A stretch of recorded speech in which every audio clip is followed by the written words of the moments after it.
So you're trying to draw a face, but you don't know how. So you do the next best thing, you go on YouTube, you look up how to draw a face. You find all these good videos, but they're like 15 minutes long.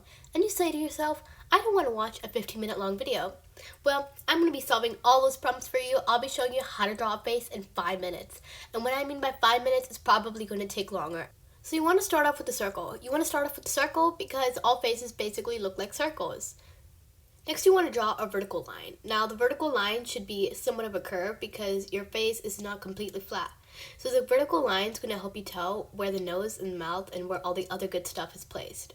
Now, you want to draw a horizontal line to create a plus shape with the vertical line you make. The horizontal line will be used to show where the eyes and where the eyebrows will be placed. When you're done with this, now you can do the fine details. So the good thing about doing this digitally is that you'll have like an infinite amount of brushes for you to choose from. If you're doing it on paper, then I would recommend using a marker or some kind of pen because in order for your drawings to look good, you need to have a variation of lines. A drawing with one size of lines looks more boring than a drawing with multiple sizes of lines in it. Now you'll be drawing the facial features. You'll start off with the eyes. You'll draw 2 squares on both areas where the eyes are located. Now, as you can notice, the face is tilted a little bit to the left, which means that you will see less of the eye on the left, which means that the eye will be smaller on the left side than on the right side. So you want to keep that in mind when you're drawing the eyes. Now you would want to draw triangles on the sides of your squares because this will create a shape for your eye. As you can see on the left side, the eye triangle is a little bit extended out. You can just leave that there for now. You can erase it later. Now you're going to draw the eyelashes. Now when you're drawing the eyelashes, it's always good to make the top part bigger than the bottom part. Now you'll be doing this the same if you're wanting to draw a male. Now if you're drawing a male, you'll need to draw the eyes. I decided to make his eyes more rectangular, and you'll do the same by outlining it and creating eyelashes. Now if you're going to draw the nose, you can draw any type you want.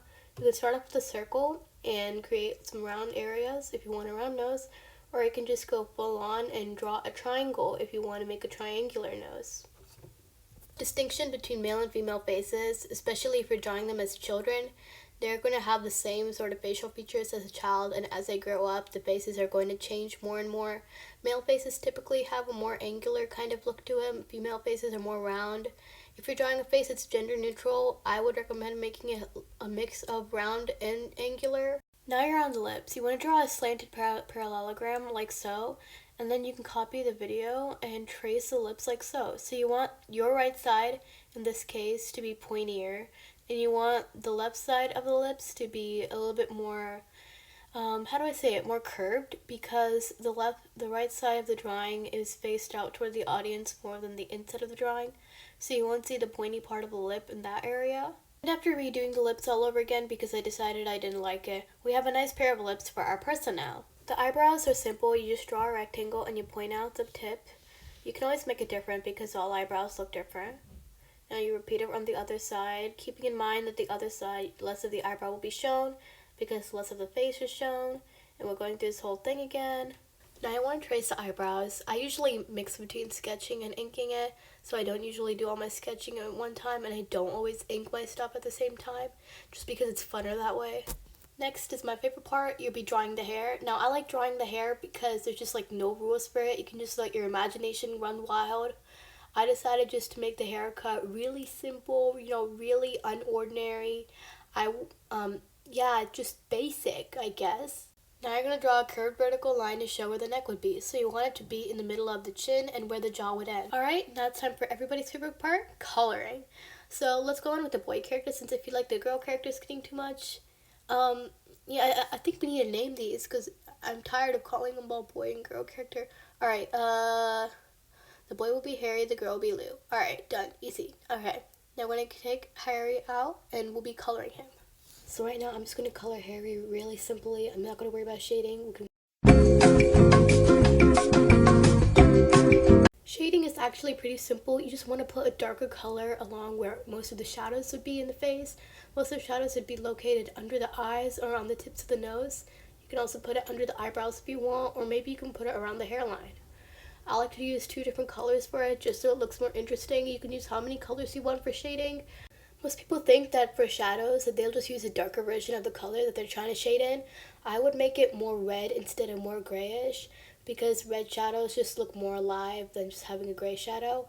Also, I'm going to make the hair for this dude gray or white, whatever you call it, because I'm too lazy to color it in.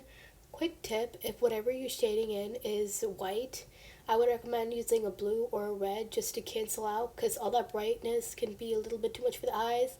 And plus, I don't know about you, but jarring white just sort of creeps me out.